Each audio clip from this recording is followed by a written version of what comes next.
Welcome to Riverbend Talent on WBGZ. Brought to you by the Halpin Music Company. And by Mr. Matt Van Voorhis of Macias Insurance. I'm Dennis. I'm Big Ben. And I was called Cottonmouth today. You can call me that too. Remember that guy? You can call me Ray. You can call me Jay. You can call me Faye. Look here, Cottonmouth. This here's the Psychobilly Cadillac. Oh. A little Johnny Cash action there. One piece at a time. Dang right, one piece at a time. Yeah, that's what Ted Nugent says too. Ted Nugget. Sex addict. Uncle Teddy. He's got a bottle of adrenochrome around his neck, probably. Oh, yeah, he's a wild one. All right, now we don't need to talk about that time me and him got into it. Don't go there. I was getting ready. I was getting ready to say you got in a fight with him. Yeah, well, Larry Reed set me up. That's what's crazy about that story. Larry Reed's like, hey, Ted Nugent's going to be at this place. Go get his autograph. Didn't go good after that. But we'll move on because it's all about good times tonight. There's plenty of those bad times out there to talk about. Oh, yeah. And, I was putting together next week's show. No, it's 2 weeks down the line. You're going to be visiting with your old buddy Turbrock. Yeah, old Tommy Turbrock, real rock Turbrock. That's right. And that's going to be exciting. It was fun for me. And that's what I was kind of saying, because I was making the second segment for that. Yeah. Because you're going to be gone that week. That's why we saved that one for then. Yeah. And so, we kind of pre-produce some shows every once in a while, and I was in that mode. And I forgot exactly why I even brought this up. Because you were just going to say how awesome Tom Turbrock is. Well, I actually was going to talk about how awesome the night market is, maybe. Oh, yeah, absolutely. Absolutely. But I regress, so. And I profess. I forgot. I think I'm going to have to confess. Where I was going with that. Because you got me off onto how cool that interview was. It was a really good time. Yeah, it was. That was a lot of fun. And so what was I playing? I was playing Hideous Gentleman leading up to that. That's going to be next week's interview. Right, I was playing some live music from them. Yeah. And then next week, we're going to have them as guests, right? Yeah. Because they're going to be doing the night market. They just celebrated a 5th anniversary, so. Yeah, good times. And I did it all while doing a sea shanty sing-along. Wait a minute. Yeah. Wait a minute. Because you taught me how to do a sea shanty. So. Did you make up your own, or did you just have some... Did you remember some that we heard down there? I don't remember much. I couldn't even remember why I brought this story up. So, well, sea shanties are going on right now. 6 p.m. At Morrison's Irish Pub in Alton. Every Thursday night, it's the sea shanty sing-along. Right. So that's along good with the night market there. coming up at 7, right? We kicked that off last week on the show. Yeah. They got the open mic fired up on Thursday nights down at Raging Cajun, and it's an audition now. So, really? Yeah, because they're going to do bands on Friday night. So there was a post online about they wanted cover bands actually. Crazy. So I wasn't sure, but there you go. And they said one of the ways you can get in on a Friday night is to come down on a Thursday for the open mic, which sounds like our show. We talk about that, don't we? Yeah. Good times. And also tonight from 6 to 10 p.m., Borderline will be performing at Fast Eddie's Bon Air. We do not have much time tonight because we got a long talk with Mr. Jack Twesten. It was a fabulous time with him. Yeah, Dave Tourette's. Right. And Tyler Armstrong. Thank you. Yeah. And he's from Feel, which, by the way, you got to check his band out. I didn't say that enough during the interview, so I'm saying it now. Look for Feel on YouTube. Is that F-E-E-L? Or F-E-A-L? How do you feel? I feel like I don't know how to spell. Do you feel like an eel? I eel like slimy I feel. and slick. So I made that up. There you go. I like it. You got the beginning of a good song there, or I poem. don't know, man. Most of my songs embarrass the hell out of my friends. So in addition to all of that stuff, we've got an open mic night at 7 p.m. at Jacoby's Art Center this evening. Right. So I was saying I was going to get in a hurry because Yeah. Also going on tonight, Borderline. Yeah. At Fast Eddie's. Right. They got the DJ at the night market tonight. And they're doing open mic, open art at Jacoby's for part of that, the night market. So Josh Grassley taking care of that. And he'll have a couple more things you can participate in this weekend. We'll get as we go through the list here. George Ports and Friends of Bluegrass. The Grafton Music in the Park tonight. That'd be a good one. Yeah. If you like the bluegrass. Absolutely. Brad and Jerry And at green the grass. Prairie Inn in Dorsey. It's started already. And Jonathan Baker already on stage at Wigglers at Holiday Shores in Edwardsville. Tim Crosby, I don't think he's related to Dave. If he is, he might be getting sued. 7 to 9 p.m. at the patio at George's local brew in Jerseyville. Tim Crosby's David Crosby's son, and David Crosby is Ben Crosby's son, and I don't think any of that's really true. Who gets to use the name Crosby? Nice. Ask Gallagher. Dana Michael Anderson in town, 6:30 at the Old Herald Brewery in Collinsville. That's all going on tonight. Let's keep rolling into Friday. All right. With that open mic I was talking about that Josh Grassley has been doing. He's doing it at the Post Commons from 10 to 1. All are invited, but, get a hold of Josh. It helps out a little if he knows you're coming. Yeah. And then there's the announcement I was talking about at Raging Cajun. Calling all local bands. Raging Cajun is hosting live music on Friday nights and would like you to perform. Contact Jamie Dunn for more information. Tryouts on Thursday night during the open mic. I shortened that down, but that's basically what it said. So that's happening on Friday nights. If you want a gig there at the Raging Cajun. New exhibit opening up Jacoby's this weekend. Friday night's the reception for Balance exhibition. And it goes through August 16th. So it's Jerry C. Williams, Mark Witzling, Diane Tessman, and Gary McMichael all doing stuff together down there for that, right? Yep. It is stuff that I can't probably pronounce. No, I think I can pronounce it. One's an abstract, and one's a realist, one's in ceramics, and man, you know your stuff. Yeah, oh yeah, man, a fiber artist. I was hoping you were going to cover me there. Sorry, I was trying to give you some room there. I've been told many times I talk too much. Well, yeah, I understand. How about?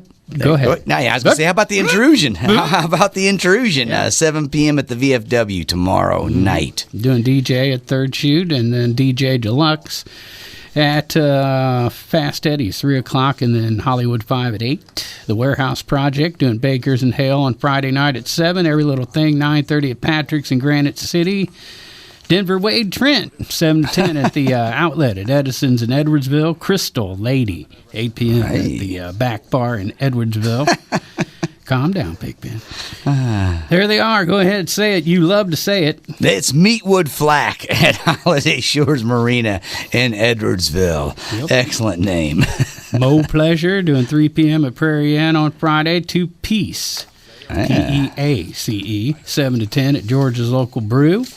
And Flip the Frog doing the loading dock on Friday at 6. The Three Pedros doing Grafton Winery at 6. And Randy Clemens, 3 o'clock at Aries Winery. There you go. Tres Pedros.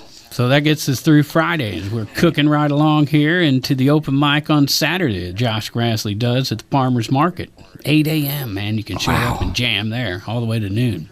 Wow, that's an early morning. Yep, Flip the Frog doing it early at the Brown Bag Bistro. They show up again, Pigpen. Some live music down there at the Brown Bag Bistro, and they're whipping out the flog, the frippin' flog, at 12 o'clock noon for that one. Here you go. Here's a good one. Pat Liston at Shea, Maryland, 7 p.m. And that is happening Saturday night. Just over the hill at Shea, Maryland, Mr. Man. Pat you gotta Liston. Get out for that. Come on. Man, well, that's half of the Mama's Pride was right there. Now, not the band, but half of their mom, the Liston mom's pride. You know what's cool about temporary memory loss? What'd you say? It's only temporary. Right? So my point a while ago, I was trying to remember. Yeah. So I realized while I was recording that I was listening to the live performance from Hideous Gentleman. And remember, during the quarantine, we were playing live performances because people missed them. Yeah. And there's still people, I'm kind of this way. I have to admit, I'm just not ready to get out there yet. You know what I mean? I want to, but I'm not very sociable anyways. And just one more reason for me not to try it. You know what I mean? Right. And so I know there's folks like me out there, too, that are still hanging at home, waiting for this thing to completely clear out and feel more comfortable. So we still need to bring them a few live performances right here on the radio, just for the folks that can't get out. You know what I'm saying? You know it. And, I'm kind of one of those people now. And but, I'm going to get out there. I'm just taking my time. Back to Fast Eddie's on the Saturday night. Naked Soul 3 to 7. Hollywood 5 at 8 o'clock. And then check this out. Third shoot on Saturday. Yeah. Leadfoot. Ooh. With guest intrusion. There you go. 8 o'clock. Third shoot. There you go. Double header going on there. Intrusion's coming. I told you last week. The intrusion is coming. The Owls are coming, too, to Bakers and Hale on Saturday at 7. The Owls been around forever. Right. Then What's that band there, man? Hookie. Yeah, they were a guest last week. At least Graham was. Right, yeah. 9 o'clock at the franchise on Saturday night. Go ahead. Just Joshing Around, 7 to 10 p.m. at George's local brew in Jerseyville. Yep, and then Lead Sled, back at it at the Hog Pit, 6 o'clock on Saturday. Big George Brock Jr. and the NGK Band, 3 to 7 at Grafton Winery. Number 4 combo, 6 p.m. at the Loading Dock. Steve Mellis with Roaming Home, 2 o'clock at the Oyster Bar, and there you go. Mr. Copeland was just going on and on and on after the last time those two got together up there at the Oyster Bar. They just had a great time. So watch out, Grafton. Here they come again. Coming back at you. Bud Light presents Juke Rocks. 6 to 10 p.m. at Wild Pickens in Chesterfield, folks. Bud Light presents it. I'm just saying, man. I always wanted a sponsor. I mean, maybe if you had a sponsor, you could hire some roadies to set up the equipment so it doesn't work. Yeah, now it's fun. I know. Now it's all good times. That's what I'd do with the sponsor money. Just call me when it's set up. I'll be up for the sound check. Oh, wow. That's very Jim Dandy of you. No. Right? Actually, no, you said you'd be there for the sound check. He don't go. He don't show up for some sound check. Anyway. Believe me, I back it up when I say I'm going to rescue you, buddy. You know it. The Vault, 2 p.m. at the Foundry in Edwardsville. Dakota Danielle, 7 to 10 at the Outlet at Edison's in Edwardsville. Worth the Fight, 8 p.m. at the Back Bar in Edwardsville. Butch Moore, 6 p.m. at Reese's Brewery in Edwardsville. Skylark Brothers at 6 o'clock. That's our guys Holiday tonight. Shores Marina in Edwardsville. And we're going to be talking to the Skylark Brothers momentarily as we fly through this list. Man, it's so long. This Saturday is crazy. Scott and Michelle, 6 o'clock at Big Daddy's in Edwardsville Saturday. Strange Buffalo, 7 p.m. at the Cabin at Judy Creek. 10-String Dream at the Old Herald Brewery in Collinsville. And Powerhouse 747 at Patrick's in Granite City. Wow. That's a lot going on. I'm wearing out, man. All right, we got the ninth annual Schaefer Automotive Car Show, 2 to 8 p.m. with live music by Homeless in Hollywood, Local Distortion, and Jake Weber. That's all in Belleville. That sounds like fun right there. Actually, yes, it does. I think Graham Pagano was homeless in Hollywood. You'd have to go back and listen to the first podcast. But that was really, the things he had to do to get out of there, he can't even tell on radio. Yeah, well, he told us a lot, though, in that interview. I've had to do things. And then they asked me if I was a psychiatrist when it was all over, and I'm like, calm down. Kind of. Jonathan Baker, 3 p.m. at Mike LaRosa's Cabana Bar, and that is in Portage de Sioux. That's all Saturday. That is a nice-looking Saturday lineup There's for the stuff going on area. Sunday, too. It's like another page and a half. Wow, well, we better get to it. Let's do it. Naked Soul, 1 to 5. Cross the Line, 6 to 10 at Fast Eddie's. Larry Gwaltney, 2 to 6 at the Grafton Winery, and Fry Project, 2 p.m. at the Hog Pit in Grafton.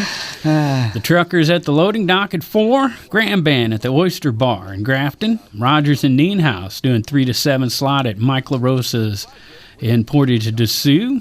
And the Kitchens, that's actually the name of the band, 2 to 5 at the Wild Pickens in Chesterfield. All right. Wrap it up, Big Ben. Justin Torr's Loop Project, 5 p.m. at the Old Herald Brewery in Collinsville. Boulder Dash, 4 to 8 at Who Dats in Collinsville. Brandon Dull, not Brandon Sharp, Brandon Dull. 2 p.m. at the Cabin at Judy Creek in Glen Carbon. And that wraps up your Sunday, July 26th. Yep, and then Flip the Frog's doing Fosterburg Music in the Park. Music in the Park, right, on Monday, right? There's probably more going on Monday, but we're out of time, man. We got to get on to this this interview. It's nice and long, 47 minutes. We're talking... Oh, we're already over time. We go from Johnny Johnson to the end. Yeah. The end of rock and roll. From the beginning of rock and roll to the end of rock and roll, all in the next 45 minutes. Did not mention there was an end, but many people believe it. All right, well, Pigpen, here we go. Let's do it. Skylark Brothers coming up on Riverbend Talent, brought to you by the Halpin Music Company and by Mr. Matt Van Voorhis. Mr. Matt Van Voorhis. Matt Van Voorhis. Mr. Matt Van Voorhis listens to us. I'm and so he sorry. sells some insurance. I call him up, man, just to have a friend every once in a while. Let's come over and talk insurance. No, I don't want to change anything. I just want to see you, buddy. I need to go over my policy, the whole thing. Mark got a couple hours for me, Matt. Yeah. Yeah, you can buy me lunch. Sure. Matt Van Voorhis. He's the man. And Halpin too. Thank you very much. Right. Here come the Skylark Brothers. For Riverbend Talent, I'm Dennis, and you're still Pigpen. It's last time I checked. Yeah, my phone says I am, so Looks I trust like it. Internet says I am. It must be right. And we're interviewing a 1970 Skylark convertible tonight. There we are. But first, we should mention I could have brought it. who pays for this. Who sponsors Oh, us? yeah, Halpin Music and Matt Van Voorhis, who probably insures a 1970 Skylark convertible somewhere. Jack still has his 1970 Skylark convertible. I do. Jack Twesten from the Skylark Brothers. So I'll introduce them one at a time. do Here that. we've got Jack Twesten. Hello, Jack. Good to see you again, Pigpen. Good to see you. We've got Dave Torretta. Good to see you, Dave. Good to be here. And Mr. Tyler Armstrong. Welcome to the show, Tyler. What's up? Missing, we've got Steve Laux and Derek Twesten, your son. Missing in action. He's working on his house. Yeah, Derek is working on his house, and Steve, I'm not allowed within 100 foot of after a court order, so he couldn't come in tonight. But He's somewhere singing Zeppelin, we know that. somewhere singing Zeppelin. You know, after you had Jack on the last time, I thought he may never come back. You know, but it was that bad? 2017, Pigpen. Was it that long? Yeah, we, it was. we were saying it might have been Yeah. like 3 years ago, even. We weren't sure. So, Well, you know, but I had fun, though, so I guess time's flying. Well, you know, Pigpen was involved, so I was wondering why it was taking so long. You know, what's he been texting you, Jack? You know, did he start hitting on you? It's like, Did, you when's know? Elijah P's going to reopen? Look. First of all, what happens at the Christmas party stays at the Christmas party. If I got handsy with Jack, he's willing to forgive me. Let's just move on with the show. So we're moving on. Welcome back, Jack. Good to be had. Jack, Dave, Tyler, and then the two missing pieces, Steve and Derek, they make the Skylark Brothers, and the Skylark Brothers are back in action after the hiatus. Now, you brought up that we had them on in 2017. At that time, I had never seen the Skylark Brothers. Okay. They were just flying over the radar because they play so often. Or under. Are under the radar when they can, and so we had them on. Now I've seen them, so now I know what it's all about. Yeah. Now I know why they're playing every weekend. They're freaking good. Yeah, So, yeah, very good. You're too kind. Thank you. I happened to walk into shortly after the interview where we had you on. I walked into Shea, Maryland to meet somebody, and I went, "Who is this really good band that is playing?" And I walked around the corner, and there stood Mr. Jack Twesten on the guitar. So. Nice job with your musical choices, because I was loving what you guys were laying down. I was picking up everything he was laying down that night. Good. So, Good that you remember some of those old tunes. that's some of my favorite stuff. That late '60s, early '70s is kind of the wheelhouse of psychedelic rock and roll to me. So, Well, and a lot of them are those songs you only heard at like between 2 and 4 a.m. You know, so they didn't suffer from FM radio burnout as much as some of the other classic rock we hear on all the time. Right. So but we're so lucky we have KC 95. We got to listen to all kinds of stuff no one else did all over the country. That's right. And that's one of the documentaries you did. Something in the Water. I was a Something in the consultant Water. on only, Right. but But I did hook him up with our friend Pat Liston and Soup Granda and some others. We've got all kinds of stuff because in got addition merch. to being in the Skylark Brothers, Jack and Dave are both also into the production end of music and video. We drug Tyler into it too recently. Oh, really? He looks like a key grip to me. He's got he wears his hat just like a key grip. No, We like to call him Best Boy. Best Boy. Okay. I've only got to be like boy. I've never got to be Best Boy. You'll get there. Yeah, It's all right. I keep trying. I was once a fluffer. No, But when he plays guitar in the band, we call him Master, and we kneel down and say, "We are not worthy, young man." Yes. So he's at the bottom of the ladder on the production, but climbing the He ladder. got some pretty chops on the quick guitar. for it. Yeah, I'd put him up against any 70-year-old right now. And 70. He's not even old enough to drink yet, is he? I'm not sure. Yeah. I met him. He was 23, and he's I think 24 now. So. Yeah. Wow, a youngster in the house. So. Yeah. But old ears and old soul. Yeah. Well, you and, can. and big ears. I mean, his ears don't look that big right here, but if you could see him out I'm there a in tiny TV land, he listens well and he interprets well and he plays magically. Nice. So you guys have a gig coming up. We have July many. 25th. Yeah. You got several coming up. We're going to mention them now, then we'll mention them again later. But I want to start off with that July 25th, Holiday Shores Marina. You guys are going to be playing out there. Yeah. Fun in the Sun. Fun in the Sun, yeah. That used to be a 2 or 3 a summer kind of a gig, but with the pandemic, we've already missed 2 out there, so this will be the first. And There are a lot of missed festivals and shows. yeah, we missed the big Horseradish Festival in Collinsville this year. We were looking forward to on the beginning of June. So. Other than trips to the store being weird, it's the missing of live music. That's like, it's the biggest thing in my life that I'm missing. And I tried to do I did 10 streaming things from my basement. Yeah. Derek came and joined me on one. Tyler came and joined me on one. Steve came and joined me on one. Dave didn't want to make the drive, and I don't blame him. But but it's just weird. I mean, it was a lot of good feedback and actually better tipping than we get live usually. Because Venmo and PayPal are out there, and people are like, oh. 5 or 10? No, let's tip them 50 or 100. And it's like, what? Nice. So that was nice because it helped pay for groceries and rent. But at a time when I wasn't working the day job much. So. You gotta love that, and you gotta appreciate the people that understand that realize that a lot of people are out of work basically because and it's not just because the store's closed down; it's because everything's closed down. That's it. And in the beginning, that second week in March, I mean, we played 4 gigs. I think March. That week of mid-March, whatever that was. Up till March 4 in a row, 11th, 13th. and then everything was shut down. And so I really started doing them just for people who were saying, are you going to do these? Because we miss live music. Yeah. My daughter helped me set up the pay portion of it, which I wasn't even planning on doing, but it turned out to be pretty lucrative. So. Good. And every week was tried to be different because John Prine died during that time, so I did a whole set of John Prine, which some I hadn't played in years, some I'd never played, but I felt compelled to pay tribute to John. So. Just start singing and strumming some C's, G's, D's, Yeah, throwing man. F in there Yeah. every now and again. That's it. Man, I love me some John Prine. Yeah, and then we did a week of Neil Young stuff, which was always fun, and just kind of mixed it up every week. But then I don't know. We started fairly early, getting out and playing places with patios that were trying to practice good social distancing, wearing masks and tables 10 feet apart, and playing outside again, which until it got really hot was a lot of fun. Well, just for the cameras, we are socially distanced here. The camera takes away 4 feet, and a lot of people don't know that. Does it take away 10 pounds? No, it adds 10 pounds. I'm actually much more buff than this. Svelte, I would call you. Svelte. I'm very svelte. You guys were one of the first bands back out hitting it. I noticed the Skylark Brothers, and thanks because, I understand that some people don't want to do that yet, but especially these outdoor venues.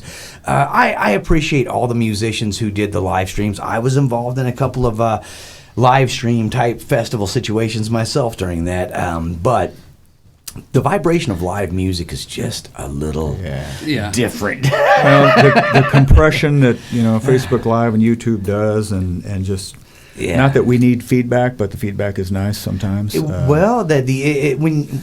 when you're in Especially a live with music controlled situation, if the crowd is an energetic crowd, you feed off that energy. Yeah, absolutely. So when there is no crowd and you just finish playing and it's just silence, you're like, do we keep going? I don't even know. Well, my daughter Ellie from Nashville, Tennessee, lives down there, and she was kind of helping produce, which meant she was helping me set up some of the stuff behind the scenes and doing sound checks earlier in the day. And Tyler did a couple of those. Thank you. And but she said feedback after the first one or two I did was, you need to engage a little more and like look at the comments and take requests. And I'm like, I can't see it. It's little mouse type and it's 4 feet away. And I gotta stop everything I'm doing, put on my glasses. And no one wants to see me up in front of the camera for like 10 minutes reading things. They want to hear the music. So. He's so close you can see his nose hairs.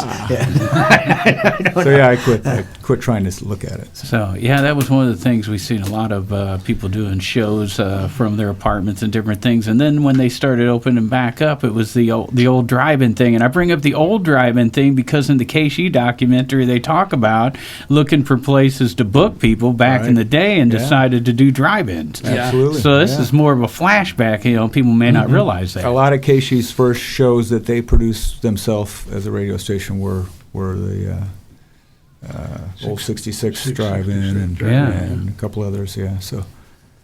Yeah, and some of that's covered in Never Say Goodbye, the KC doc, which is still out there, by the way. We're Got one right still here. selling them on Blu-ray and DVD. Yeah. And they're on STL.com, I think, is Ron's radio network where you can find them. Also, they're also available at all Skylark Brothers live gigs, which we're doing. When we load into these places, we're wearing masks. We're trying to do that as much as we can and keep the distance while we're setting up, and then when we play, we have to. No one wants to hear us, sing like this, so we got to let the mask down. But then we're 16 feet away. So right. So I brought up that Skylark convertible because that's where the Skylark Brothers name come from. Now there was a bit in there about a Saturday Night Live skit too. Do you remember that you brought up in the last interview? Okay. 3 years ago, Dennis? Yeah, I know, it was 3 years ago. I don't remember yesterday. You're right. I do remember. Thank you, Dennis. So a buddy of mine, from high school, has a 71 Skylark convertible. Right.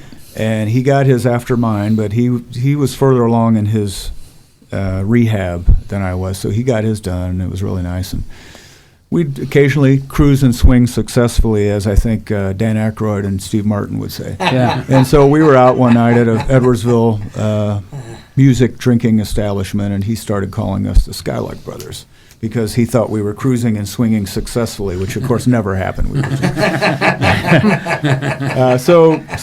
years later, when a band name came up and no one could come up with anything, I said, what about? I just kind of threw out, I think we all picked 3 names and put them in the hat, kind of thing. And the Skylark Brothers came up, so that was a band back in the '80s. And then when this got back together, we kind of did the same thing. What do we want to call ourselves? We got to book ourselves as something. And nobody could come up with anything, so we went back to the Skylark Brothers. Yeah, so you guys been doing it quite some time then, huh? Yeah, off and on, I think. Dave's got another great band called one of the best band names for those of us of a certain age. Dave plays with some other friends of ours, and they're called the Broken Hipsters. Okay. So check out the Broken Hipsters as well, which I wish I'd have thought of that. I like that name. Yeah, and they all are very hip. The Broken In fact, Hipster. this Saturday, which will be last Saturday when this airs, we'll be playing with half of the Broken Hipsters because we'll have Mark Rogers. We had Mark Rogers last Saturday play with us, who was with Street Corner Symphony, the original Heaters band, if you remember the Heaters back in the day, with my old friend Jeff Bryan on guitar, who's sadly missed 10 years ago, gone now. Wow. But so, Dave, how long you been playing with the Skylark Brothers? Quite some time, I guess. We were trying to figure that out. Maybe 3 or 4 years. I was thinking 3 or 4, but then I looked at some emails. I don't know why I still have emails, but I was looking through. I think it's been more like 5 now. Okay. Yeah. And then you play with the Ambassadors as well, right? Steve Scorpina and then Soup Granda. Yeah. How do you guys decide who's playing guitar and who's playing bass? I mean, between you and Soup there. Yeah. I mean, he ended up with the guitar, you see. I trumped him on the bass, so Okay. he went to guitar. But he also played with this guy people might have heard of, Chuck Berry Yeah, or something. Barry, yeah. Who's Chuck- that? Yeah. Yeah. Oh, this you ought to see this He's an guy. upstart. He used He to was- play with this guy that I know named Johnny Johnson, and that dude invented rock Oh and yeah, roll. that's- Yeah. So- we all remember Johnny, of course. Yeah. So yeah, you even did some recording with Chuck Berry, Yeah, right? way long time ago, I played with them on the album called Bio Right. with Billy Peake's band, and that was fun. It was like 1973. Yeah. And then- So Played on the album, played some live shows. yeah, actually, like his 50th birthday, we played together for that in Kansas City, and but yeah, it was a thrill to Yeah. play with Chuck. Oh, I bet. So And then you you're- remember meeting Chuck for the first time? What was that all about? Yeah, Can you talk about it? Yeah. he was great. He was encouraging. Yeah. Didn't give me too much trouble on the gig because he was pretty notorious for giving bass players a hard time. Yeah. He had his one style he wanted played, and if you did that, you were okay. Yeah. No matter what song it was. Yeah. then years later, we got together on a recording project and got along really well doing that, and we decided go ahead and make his last record. Yeah. Which took forever to get Yeah, done, it took right? us 18 years. Wow. That's a long time. Yeah. That's like the time bands that are trying to screw over record companies take to make albums. You know what I mean? Like, that's a third album of a 3-album deal time right there. Well, that Bio record, though, that's 1973, so you Yeah. spent quite a bit of time with Chuck Yeah. over the years. And So were you a Chuck Berry fan before you met him? Yeah, I was. Yeah. So that had to Grew be up a loving those songs. huge Yeah. thrill for you to Yeah, it be was. actually jamming with this guy, you know? So- Yeah, and then, just playing with them in the studio for all those years. Yeah. It was a gas. And maybe one of the most exciting live players of all time, Chuck Berry. No one put on a show like that guy. No, he did it all. I mean, really the first guy to write his own music and make the guitar sexy and put on the show. And really crank it up, too, Yeah. on the guitar. Oh, yeah. Yeah, it might He be played on- early heavy metal right there even, Yeah, right? Yeah. He played on 10, everything on 10. His dual showman with reverb. Yeah. What was that Brinkley quote, Dave, you were talking about earlier? Yeah, there's a writer. He's really a great historian, Douglas Brinkley. If you get to check him out at all, he's brilliant. He was in town while we were recording. It's been quite a while ago, but he was doing an article for the New Yorker on Chuck. So he came and spent a few days with us, and he was just thrilled to be there. But he was like, we'd go out to get hamburgers, and he's going, "Hey, I'm getting hamburgers with Chuck Berry." Right? Heck yeah. I can't believe this. Yeah, thrill for most of us. But he told me, he says, I think Chuck Berry invented the American teenager. Yeah. And if you think about it, historically, before the war, kids went to grade school and they went to work, and very few ever experienced that time. And after the war, it was first period of time, really, in America that, you drove around in your car, chased girls, listened to music, and Chuck put that to lyrics. And, Yeah. We had a lady one time bring us a tape, and it was out of Memphis, and it was Carl Perkins and $1 Million Elvis Quartet, Presley, yeah. and they were talking. Johnny Cash. I think it was Jerry Lee Lewis, Jerry Lee right? Lewis, Those three, they're killed just it. sitting around talking, and their subject was Chuck Berry. Yeah. They were blown away by this guy and talking about, have you seen this guy? He's unbelievable, right? I think they were talking about Promised Land, maybe. Yeah. It's one of my favorites. Yeah, I Yeah. love that. I mean, other than my dang-a-ling. His only #1 hit. Now, Promised Land is just one of those cross-country trek songs that you're just like, oh yeah, that is the rock and that's the rock and roll lifestyle right there. Yeah. He's singing about.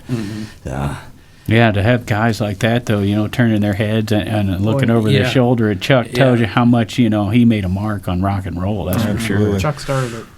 Yeah, definitely. Well, Johnny Johnson started it. But, Johnny and Chuck were the duo that, in my mind, they created rock and roll. What we know as rock and roll.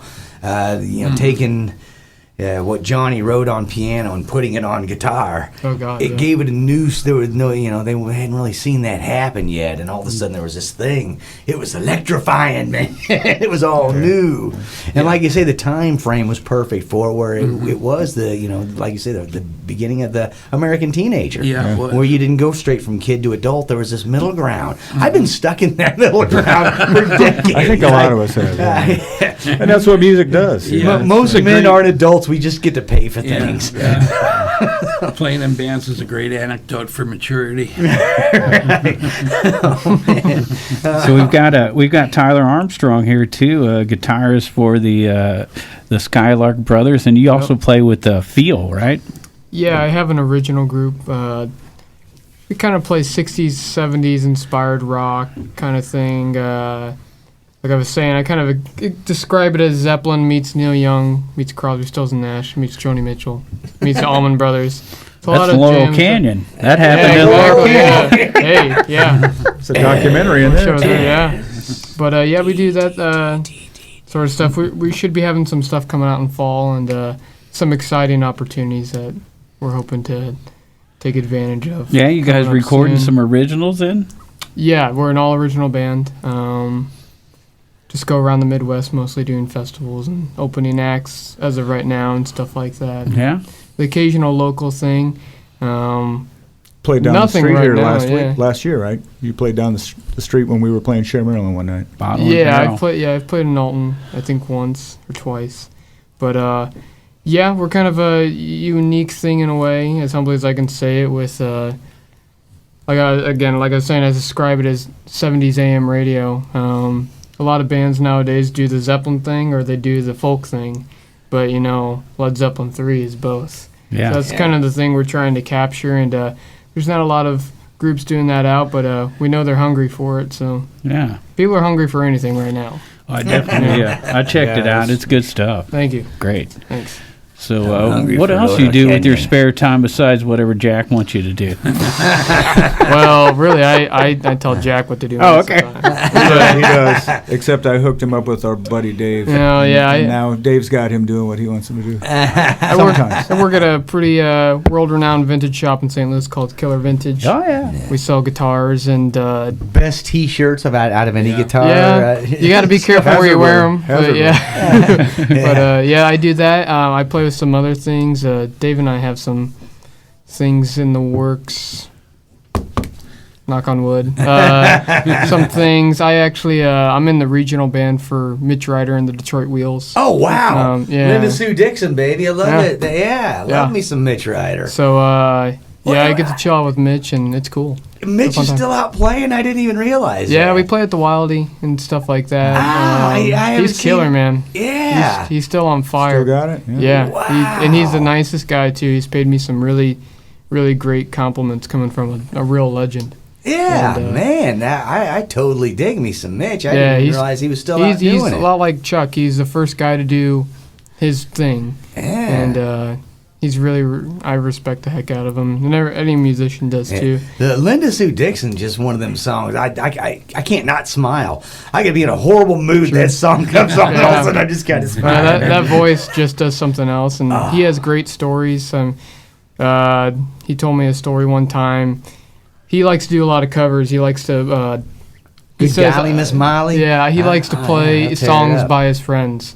So we do like the Hendrix version of Watchtower, and he gives me the opportunity to play. Like Nice. try my best to play like Hendrix does, which is cool. And he said one time he's like, I remember the first time I heard Hendrix play that song. I was like, that's just crazy that you heard Hendrix or But he said he was like, yeah, I was at Columbia University. And it was the first time he had played it ever, and he was sitting right next to Bob Dylan. I Wow. was like, my God. So that's some cool stuff I do. I also collect vintage guitars. I'm pretty obsessed about it. Anyone who knows me, especially my girlfriend, knows I spend way too much time on it. But so if you have a guitar, sell it to me. Yeah. That's all I have You to got a say. nice one you left at my house today. I might. Yeah, Might not be there it's when not you- a really, it's not a known one. It's made by Larson How Brothers, vintage but- we talking? I've got a stand-up bass that was bought sometime, I think, during the Korean conflict, used over in Europe. It has 3 strings. It's made with 3 holes and 3 tuning Oh, wow. pegs, and the strings that are on it are look like to be made out of hemp or something Okay. like that. Try once you get smoking it them? for Like catgut and things. yeah, Well, yeah, depends. you're right. It's probably some cat gut, but as soon as I looked at it, I'm like, "Ooh, I wonder if that's hemp." Just where my brain goes. I don't know. Yeah, I'm into that kind of. But I'm into old stuff the, like the that. oldest stuff I have just 19th century acoustics. That's pretty much as old. But I specialize, or my interests are more pre-war, so 1920s up through right when the Beatles came out. Beatles are my favorite band, but they ruined instruments. February 9th, 1964 screwed it. Just mass production. So I have Right. mostly Gibsons and Fenders and Martins from 30s, 40s, 50s, 60s. Now, you know Steve Scorfina. Yeah. What do you think of his fry pan? That is very cool, not just because Steve thinks it's cool, Right. but because, and I love Steve. It's but unique. It's the first, Electric guitar. yeah, it's the first round neck electric guitar that you didn't have to play on your lap. And- So there's not very many of them. I'm not happy that he has it, but you wish no, you it's had really- it. Is what oh, you yeah, mean. yeah. But it's cool that it's in Dave's song, The Isolated Bar. Sure, exactly, yeah. I And it belongs with Steve. Segue, how It much belongs Good. with Hey, Steve. nice segue, buddy. There we go. So during the quarantine, Yeah. you wrote a song called "My Isolated Bar." Dave wrote a song called "My Isolated Bar," and I saw a few of these projects happen. Some guys in San Francisco I know put one together. You're and it's where everybody is quarantined and recording. So you write the song, and everybody sits in their house and plays their part, and you mix it all together. Yeah. And you did a great job on this. Oh, Did thanks. you guys actually put the video together? Dave did it I all. did it. Dave did it. that? Yeah. Man, great job. I did notice Steve Scorfina playing his fry pan Yeah. on that video. With that great hat. He was having, Yeah, he had that awesome. he was having hat. fun Look with like that, Ronnie too. Van Zant. He looked cool as he always Yeah. looks, man. So, yeah. Yeah, that was fun. I got all my friends involved in it, and I just kind of wrote the song on like the second day of quarantine after staying home and drinking too much. 2 days of drinking in your isolated bar, and you Yeah. had one thought on your mind. Yeah. So I cranked it out and sent a version to everybody, and they recorded their part on it, either on their phones or Soup did his on Zoom. Yeah. Other people, a couple had home studios. Yeah, I saw Steve Scorfina on there, Soup Grana. I saw one nice looking Mr. Jack Twesten Jack making was an on it. appearance. Tyler made I it was in on my there. PJs. Yeah. Or the aforementioned Mark Rogers, the Broken Hipsters drummer, he Yeah, he kinda is in his robe. Who's the guy with the world's oldest? What's it? World's World's okayest drummer. okayest drummer. Yeah. I love that shirt when I saw that. World's okayest drummer. Rob Lee.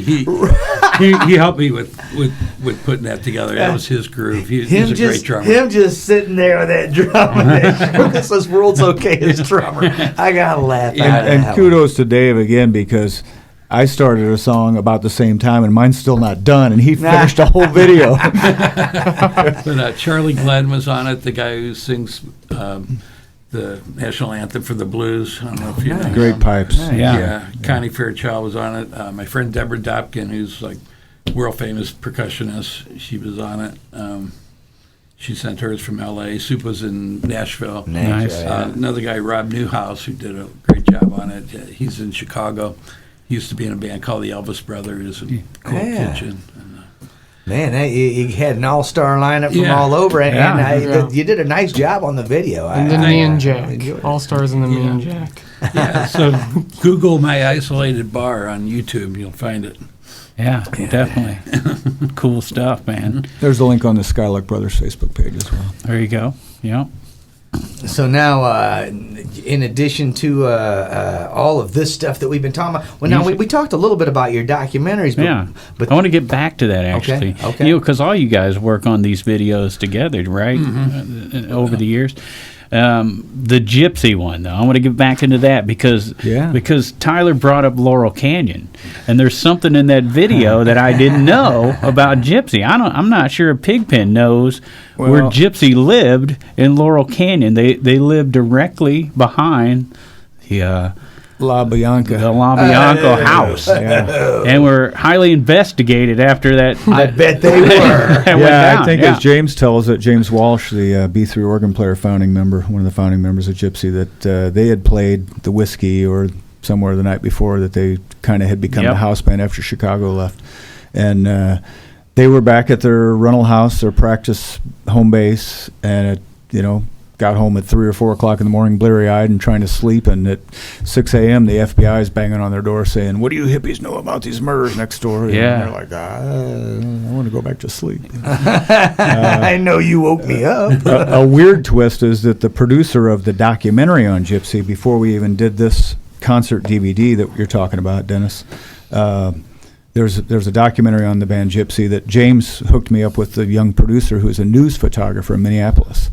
He was sitting in a restaurant, and this is a really long story, I'm going to try to keep it short. Sitting in a restaurant one night, and he hears this song, and he goes, "This is really a nice song." And he thought it was Santana. He did like his Shazam or something, or remembered some words and Googled it, and found out it was Gypsy Queen, the great song that we all know and love. Yeah. And he said, "Well, who's this band?" And he Googled them and found out that there was this jam band that started in the late 60s in his own backyard in Minneapolis and then moved to L.A. and that whole rest of the story. And so he said, "I'm going to do a documentary on him." So James tells me about the kid and says, "Here's his number. Call him." So I call him and we talk for like an hour. And out of the blue, he says, after a bunch of other things, he says he wanted me to help him produce the St. Louis portion because Gypsy's second home, really, their first home was because of KC Radio was St. Louis. And he says, "Who's this Al Wyman guy? What do you know about him?" And I said, "Oh, I used to work with Al. He was like the medical reporter on Channel 4 and do these medical minutes and stuff. And I used to shoot videos and commercials and stuff with him at the studio I worked for." And I go, "What's his connection?" He goes, "Well, he was a young cub reporter in L.A. and got sent out the morning after the La Bianca murders to do his stand-up. And he's up there saying, the FBI doesn't know anything about the murders, but we'll recap later," or whatever. And he tells his news photographer and his sound man, "Drive me down the hill out of Laurel Canyon." He said, "I'm going to be in the back seat changing my clothes," and he had a stopwatch for some reason. And I called Al to have him tell me the story, so I know it's firsthand. I heard it from Al. I was hoping there was this whole Gypsy connection, but there wasn't. But so he gets down where the guardrail ends and looks down in the woods and finds the bloody clothes from their murders. Oh my God! And goes back. Al Wyman from St. Louis goes back up the hill and does his stand-up. Before he tells the FBI, I found these bloody clothes, and then tells the FBI, and then they start this whole investigation because of Al Wyman. Holy smoke. Al tells me his whole story. I tell him the backstory with the producer from Minneapolis, and I said, "So did you know that you were standing, probably doing your stand-up in front of the band Gypsy?" And he goes, "Who?" I was hoping for this whole tie-in with St. Louis and Gypsy, and he was not hip to Gypsy. And that's what's fascinating about this documentary. You might not understand who Gypsy is, right? And if you weren't around during that era, it might not sink in. But when you start watching this documentary, the whole history of rock and roll is unveiled. Well, certainly the jam band scene, which I think Gypsy was one of the first in Chicago doing that sort of long jam stuff. Yeah, Chicago too, definitely. And then then the Laurel Canyon stuff is tied in there, and funny that this one you'll enjoy, Pigpen. You know how the Grateful Dead did Dominus Ominous with you in the Pigpen thing? Oh yeah.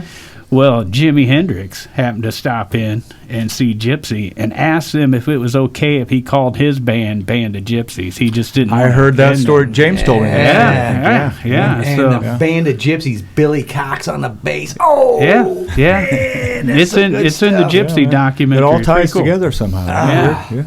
So Crash Mitch Landing. Ryder. Love that album. Right. Well, I like a lot of that music. We're talking about my favorite era of music here, so every band. And that's what's. You make a good point, Pigpen, because the music of that era, and I call it our era because it was our era, but look what it's doing to guys that are 24-year-old like Tyler Armstrong here. He hasn't heard much in the last. There's some good new stuff out, definitely. Yeah. But of that era and that feeling and that passion that was in that music, he picked up on it. He's only been playing guitar for 11 years? Around that. And the stuff that he plays most in passion is the Allman Brothers and that kind of stuff that lets you stretch out a musician and put your own stamp on what Duane Allman was playing. I mean, like I said, there's nights when he's playing stuff where I'm like, Duane, are you listening to this? Because it's pretty good. Duane was one of those Duane guys was my who guy. sort of changed the face. He sort of invented Southern rock. But he was doing so much before that. I mean, when he was a studio musician, he was recording with all the big R&B folks. Well, and, all you the saw big Muscle I was gonna say Shoals, Muscle that Shoals. That was all the big R&B folks. Right. And there was only really two bands we listened to growing up: the Wrecking Crew and Muscle Shoals. That's right. And the They Stompers did most of or the it, Swampers. I mean, The that Swampers, was most of the music we Muscle listened Shoals to. got the Swampers. Yeah, How old were you when you realized that's what they were saying? I feel bad that I didn't realize it until much later in life. Yeah. Oh, It was phonetically, it didn't come out that way when that was on AM radio in the beginning. Right, yeah, but that they did record most of it, and Dwayne became part of the Swampers, and he Absolutely. said that even though they were the house band of our life that we listened to, basically, he changed what they did. Even the Yeah. guys Oh, in yeah. the Swampers, like, Hey when he Jude came in, it was something changed it new. all. Yeah, You know, and I mean, a lot of this, I was talking to somebody just a couple weeks ago on a gig that whole thing, they hadn't seen Muscle Shoals. They didn't know any of the backstory behind the day that Wilson Pickett came and recorded. And because of the social injustices that were going on at the time, and against long hairs, which I was Yeah. for a long time. Yeah. I was with you guys. Mine was down the middle of A my bigger back. social injustice, according to the Well, documentary. than yeah, against I the mean, yeah, minorities. because people of color and people with long hair weren't allowed in the lunch places. So Yeah. Wilson Pickett and Dwayne stayed back in the studio. You know that story. Oh, yeah. And I mean, because of that came Hey Jude, and because of that, Yeah. Clapton had heard Hey Jude, and Yeah. because of that we have Derek and the Dominoes, Yeah. and because of that my son's name is Derek. There you go. and he plays in the Silver Creek Bluegrass. He Band. does. He does. Which is another timeless music, Yeah. American music art. Well, the Gypsy documentary ties right into the KC documentary, too, because like you said, KC and St. Louis became their place, and they talk about playing Summer Jam, 77. Super in front Jam, of, yeah. Yeah. Super Jam, oh, man. 40,000 people, and they thought, this is it. We're famous now. And then they talk about, well, after that, it never happened again. Right. You know what I mean? But we had to it, go to a bar with 30 people the next week. And of course, I put my size 9s in my mouth when I got to know James, and he came back, I think, the second year that they played the Wildie, and I got to know him a little bit, and I said, yeah, I was at that Super Jam show in 77. And he goes, I wasn't. And I was back behind second base, and the stage was wherever it was. Right. So I couldn't see anything. I mean, I could hear it, and it sounded good, but yeah, he had been. He tells the story in the documentary. he got arrested. He got arrested and couldn't leave the state. He was on house arrest. Yeah. So that's a great story, So too. they but picked up a St. Louis guy that's in the doc, and he ended up playing the show with him. And then in the KC doc, they point out the Allman Brothers were here for a short time, and About 8 they're kind of months. getting their start right here in St. Louis. And, Well, and how the, much the stuff? Hourglass and Allman Hourglass, Joyce yeah. both played it pretty frequently. Dave can talk more about that at Gaslight Square. In fact, Pepe's. we just lost a friend, an older friend of Dave's, but a newer friend to Tyler and I, Jan Marks, who was a keyboard player from St. Louis area that played with the early Allman Brothers. Yeah. And Yeah, he was on we the actually first did a tour tribute with to them. him last. Yeah, he went on the first tour. Yeah. Yeah. Yeah, but I used to go down to Pepe's and stand outside because I was too young to get in, and that's when they were Almond Joys, and then they came back as The the Hourglass, Hourglass. Yeah, you're standing out there with Steve looking through the back door, weren't you? And Joey Marshall and probably Jan and You know, those it guys. turns out Jan just wrote this book, and he said, well, it kind of starts out at Pepe's. I went, I used to hang out there. So we had this whole connection. We've known each other a million years, but we didn't know that we were both hanging out in front of Pepe's at Gaslight Square. I got to ask Dave if I can take over for a minute, Dennis, if you don't mind. Yeah, go Just for curious for me. Go for it. Because I always read and heard and had the albums early on when the Hourglass was slickly produced and the brothers hated kind of it and the thing, whole yeah. band hated it. When they played live, did you notice the difference when you heard the Almond Joys to the Hourglass? Or I was see. it live were they still doing what they wanted to do? They did what they wanted to do. It always kind of bothered me that they bashed that era because that was one of my favorite bands was the Hourglass. Some of the songs were good. It's the just songs that were good, and on the recording It's like they were a little. psychedelic R&B. Yeah. yeah, which was kind of cool. Yeah. And, they had great. It's hard to hear songs. Greg's voice in some of that though. It's just too. But when they played live, they still knocked it out. Yeah, I'm And, sure. Did Try a Little Tenderness and more R&B That's- stuff. And, That's where that you can't hold that passion back. I mean, on a record it can be squashed a little bit, but when They you're did a- playing live, they you did a- Producers sometimes want to just polish you until Yeah. you're a little too smooth. Yeah, leave some jagged edges Yeah, on there, right. guys. yeah, they were probably trying to figure it out themselves too. Yeah. Yeah, But the they did a R&B version of Walk Away Renee. I remember it just killed me. Nice, nice. great tune. Yeah. The KC doc is just a great documentary for St. Louis music, not just KC 95. Because I mean, you got Soup in there, you got Steve Scorfina, the Liston Brothers, Roger Boyd from Hetty's, Devin Allman, all talking about the St. Louis music scene that KC helped. But I mean, there's kind of two documentaries going on in that KC documentary with the music of St. Louis, and I think Steve does a great job of explaining in that video what the St. Louis sound was that came out of that generation of players. A lot of people in the beginning, Something in the Water is the other doc that I got asked to do some consulting on, and that was kind of the first one that had to do with the music scene and why some of this music came out of St. Louis, and it was well done too. Kathy Burkowski produced that. This one that Ron produced is a little more DJ centric. Okay. It's a little more, how did these guys who really had no experience end up kind of building the roots of what is now the longest running rock and roll station in the world. Yeah. And some of us may say, well, it's not what it used to be. Well, it's not, but they tried to keep up. They tried to, there was the metal era and all that, and tried to get new listeners by doing that. But they did lay the foundation. That was, due to Ron Stevens and a lot of Shelley Grafman, obviously his boss, who let these guys do what they wanted to do. Yeah. There's stories in this one about, a friend of Ron's brought J.D. Blackfoot's Ultimate Prophecy and said, hey, I bought this at the KXOK record sale for $0.05, and I kind of like it. Let me know what you think. And Ron took it, listened to it, and liked it, took it to Shelley Grafman and said, hey, can I play this? And he's like, yeah, if you like it, you play it. I don't need to hear it. Yeah.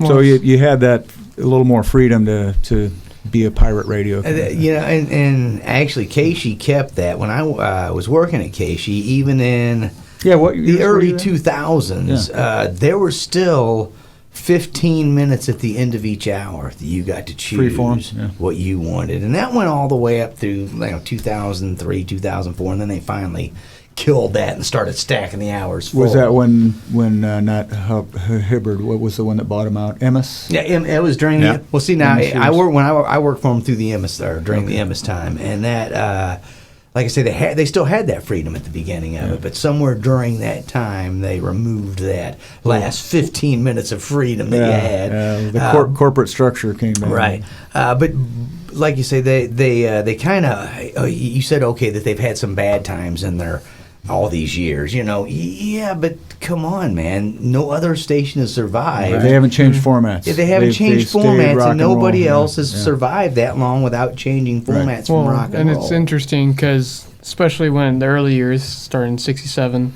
through the '70s, they're kind of playing the music from people that were also doing what they wanted. Yeah, we're talking about the Almonds and how Dwayne and Dickie and J-Mo, they were so lost their minds when they first heard Coltrane and Some Kind of Blue and stuff. It's like those guys are really doing whatever they wanted. Yeah, and then that's jazz. That influences the listener to do what they want to do. And then you have K-Shi, and then now we play all the K-Shi stuff. See what I mean? Wise beyond his years. Yes. Well, but you're right. There are certain artists that just do. Miles Davis, Bitches Brew. That album is just those guys. They just said, "Roll the recorder. We're going to throw down for a minute." Yeah. They're just playing. And that Miles amazing. Lets his band play more than Miles plays. Mm-hmm. Yeah. It was really a band thing and not about the one guy. Yeah, but they were just playing what they wanted to play. We were talking about the Grateful Dead earlier. I got to meet those guys and talk to them years ago, and they said Jerry always said they would never get a gig as good as the first Grateful Dead gig.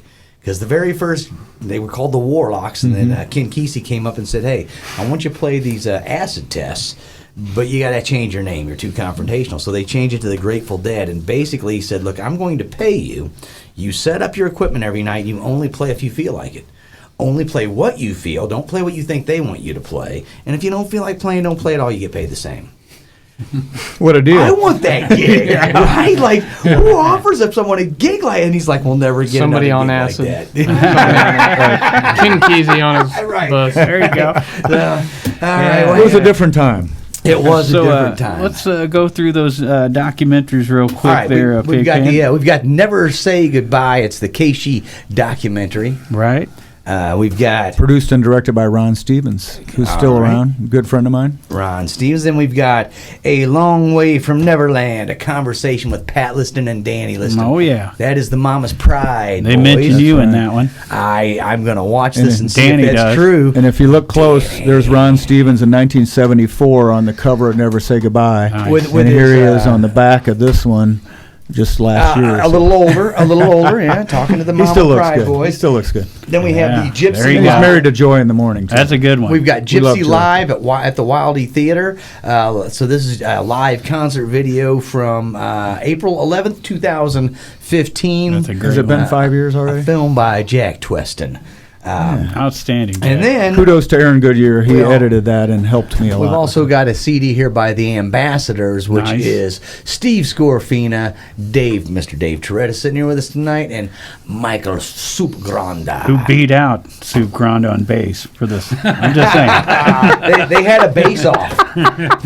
They were going to do a dance off, Yeah. and then they decided, no, we should No, actually. Soup's a great guitar player, and I'm not. So Soup's a great guy. I just Yeah, talked he to him is. the other Yeah, day, yeah. and he's doing well. He's picking stuff out of his garden and just having a good time. Nice. Nice. And we Well- had him on back a few months ago when who was it that was coming to town? I don't even remember. Yeah. Now. He was playing with somebody coming to town. Daredevils, probably. Maybe. Yeah, you know what? Last You're right. It was the November, yeah. Daredevils. It was the He was Daredevils. in that band called the Ozark Mountain Daredevils. Yeah. We If can you find wanna the, go to uh, heaven. We can find the Skylark Brothers on Facebook. You guys do a great job of keeping that updated. We try. And always know where you guys are Thank you, playing. Dennis. And then there's Jack Built Productions, right? You got a website Jack Built for Pictures, that? yeah. Yeah. I had a website in 2005, Okay. and I couldn't keep up with it, so I was busy enough, thank God. There's a lot of those I out let there. it die. Yeah. The company still goes on. I still pay taxes, but last 4 months have been a little rough. So the best way to get a hold of you probably is through the Facebook Skylark Yeah, Brothers. Skylark Brothers Yeah. Facebook page. There you go. And coming up July 25th, Holiday Shores Marina, the Skylark Brothers will be playing. July 31st, you're going to be in Columbia, Illinois. Chateau Lavigne. Chateau Labine, and then August 2nd, right down the road at the Brown Bag Bistro here in We love the Alton, bistro. Illinois. Yeah. So yeah, and you guys do that. Pat Liston does that pretty regularly. I so do. that- I do every first Sunday of the month. Yeah. When there's not a pandemic. when there's not a pandemic. And Pat does every second Sunday of the month at Brown Bag Bistro. And Nice. we're out of time, so We we're are. gonna have to have you guys back on because we didn't Oh, even yeah. get to some of the stuff we We wanted got to more talk I to want to talk talk about. about Bob Heil. I mean, I we want to didn't- talk about Danny Gatton. I mean, there's all kinds. Hey, put in your of notes, Pigpen, those names, and then just also write down We Bonnie just- Bonnie Bramlett because Okay. Dave's got some stories about Bonnie too. Yeah, He's been doing some definitely. work Now, with is Bonnie. that the gal from Granite City? yeah. Yeah. She's Yeah. hanging on about 1,000,001 albums. Yeah, we Yeah, got to get Steve her in. Scorfina has been talking to me about trying to get her in, and I just don't know her, but I would love to meet her. And have Dave- you- Well, Dave she, can help you with that. In her band, Delaney and Bonnie, at one point was Rita Coolidge, Leon Russell, all the Dominoes, Dwayne Allman. Dwayne Allman, Eric Clapton, George Harrison. I was set up She's to done- interview she's done all for right my for herself. MRF doc Yeah. 10 years ago at the Alton Bell, and her bass player's road manager was talking to her on the cell phone. I was all lit, had the cameras, everything ready to go, and she called and said, I have a migraine, and Oh, can we do bummer. this in Nashville? Why don't you come to Nashville? But I haven't made it Yeah, down. we're working on a project together, and Yeah. Maybe we can do a video chat if nothing else. with She's it. still got Something great easy. pipes. Oh, yeah. man. Oh, She That's what sounds Steve killer. told me. That is good. exactly Yeah. what Steve told me. He said, Killer. you need to know this girl. And I remember that when you said Bonnie Bramlett, I'm like, that's the girl Steve was talking about. Now, the Most lady- people of a certain age will say, "Oh, you mean the girl that was on the Roseanne show?" She did okay with Yeah. that too. Yeah. But yeah, her pipes are still Yeah. phenomenal. Well, hey, thanks so much, guys, for coming Thank you, down guys. here. Again, we got Yeah. Jack Twesten, Dave Torretta, and Tyler Armstrong. 3 out of the 5 members of the Skylark Brothers. We ain't even going to mention Steve Laux or Derek Twesten. Not even going to mention those two. Oh, wait, did I? Okay. Yeah. All right. We'll get them in here one of these days. That's all right. Hey, thanks so much, guys, Thanks for for coming having down. If you want to get a hold of these guys, look for them on Facebook at Skylark Brothers. Just Google that stuff. It'll come right up, I'm sure. Yep, you've been listening to Riverbend Talent, brought to you by the Halpin Music Company and by Mr. Matt Van Voorhis of Macias Insurance. Everybody get out and support local music and art.